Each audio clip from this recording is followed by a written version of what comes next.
Ajoutée depuis la dévastation de Porto Rico par l'ouragan Maria en septembre, les habitants de la Floride voient arriver des centaines de milliers de Portoricains choqués par la catastrophe naturelle et pour beaucoup désireux de recommencer à zéro une vie normale en métropole.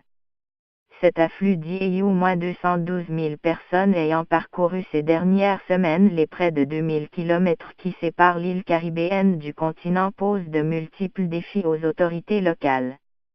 Le phénomène est tel qu'il pourrait avoir des répercussions comparables à la migration des Cubains vers la Floride après la prise du pouvoir par Fidel Castro.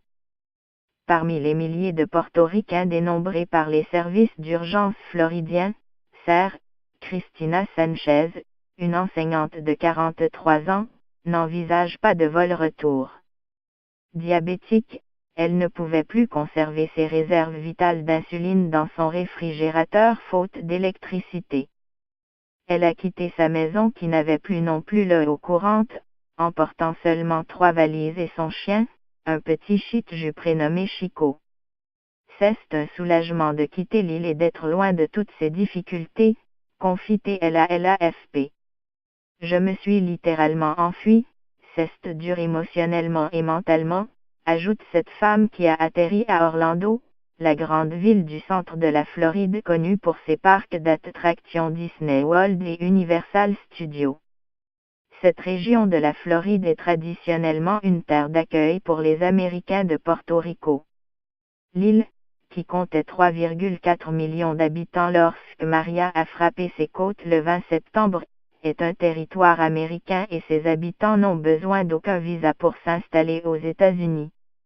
Nourrissons à l'hôtel mais s'il n'existe pas d'entrave à leur arrivée en métropole, l'intégration d'un aussi grand nombre de Portoricains ne sera pas simple. Madame Sanchez se veut optimiste.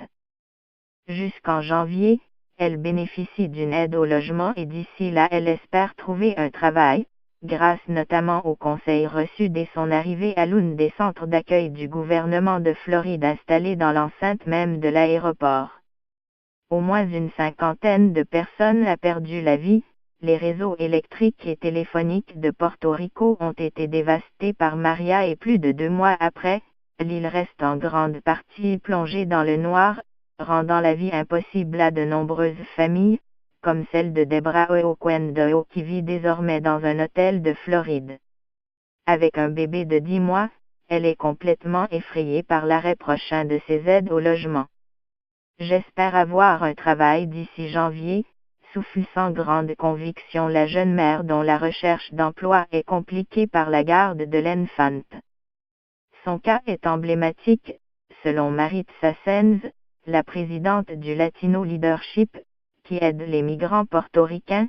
D'abord les nouveaux arrivants sont confrontés au défi du logement, puis en second lieu vient la question de l'emploi et des écoles et différentes ressources nécessaires aux familles. Nous avons aidé des familles qui vivent dans une voiture avec des enfants, s'alarme TL. Impact sur la présidentielle.